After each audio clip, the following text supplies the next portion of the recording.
cerita tentang tanah terjanji. Iya. Jadi pulang bawa Taurat berarti ya? Iya, Promised Land. the- Pulang bawa Taurat, ternyata orang-orang udah nyembah sapi. Iya. Langsung ngamuk. Iya. Musa manggil saudaranya, kakaknya Harun. Harun ditarik kepala sama jenggotnya.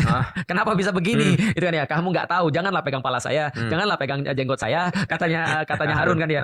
Kamu nggak tahu umatmu kayak apa. Jadi memang umat toksik ini. Iya, Demanding, toksik dan penuh dengan komplain. Makanya tadi kan kalimatnya sampai ya kaumi, wahai umatku, kamu kan Iya. tahu aku nabi. Iya, betul. Boyo mikir gitu Betul. ya. Padahal itu selevel Musa loh. Iya. Musa itu malaikat maut datangnya dicolok matanya. Hah? Ada hadisnya gitu.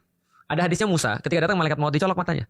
Terus nggak bisa nyebut nyawa Nah, atau terus nyebut nyawanya salah? malaikat maut itu dikisahkan dalam hadis itu, malaikat maut datang pada Allah. Allah bilang, "Ya, memang hambaku itu begitu." Makanya kata Allah, coba kasih dia kambing, lalu kemudian dia boleh ngelus kambing itu dan nanti umurnya akan diperpanjang sesuai dengan bulu-bulu yang ada di kambing yang dia elus itu. Jadi bulu-bulunya ada 1000 ditambah 1000 kalau dia mau. Terus sampaikan kepada atau kalau dia mau dia bisa dipanggil oleh Allah. Maka kemudian dia bilang, Musa ini ada pilihan. Musa bilang, "Ya udahlah saya dipanggil aja lah." Baru dicabut nyawanya.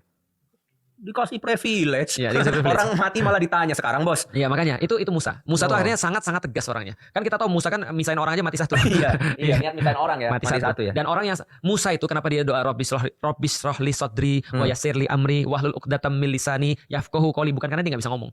Lebih kepada dia tuh sangat temperamental. Jadi begitu mendapati sesuatu dia tuh nggak bisa diem.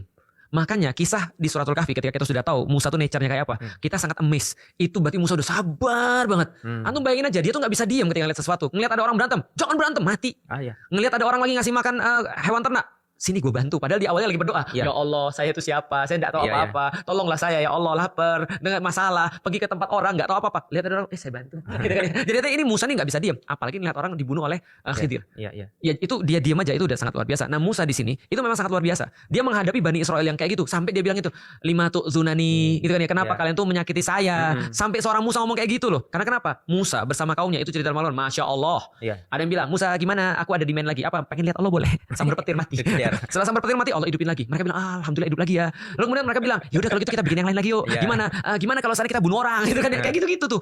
Musa tiap hari tuh punya kasus. Kasih mana wasalwa, boleh nggak kalau bawang aja atau kacang aja atau apa gitu. Iya betul. Jadi dikasih mana? Awalnya dia nggak, Musa lapar, bisa nggak tolong Tuhan turunin pada kami makanan?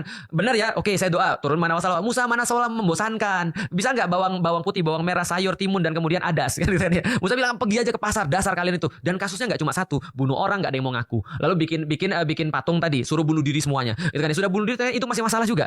Kayak gitu tuh. Itu Bani Israel tuh complaining, demanding and very annoying serta toxic. Luar biasa. Komplit ya. Komplit.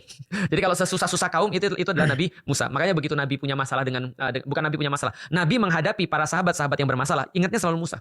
Makanya Nabi Musa ini salah satu penghiburnya Rasulullah ya. Iya. Kisah-kisahnya Nabi Musa ini. Selalu diingat. Karena kenapa? Karena kaumnya kayak begitu. Rasul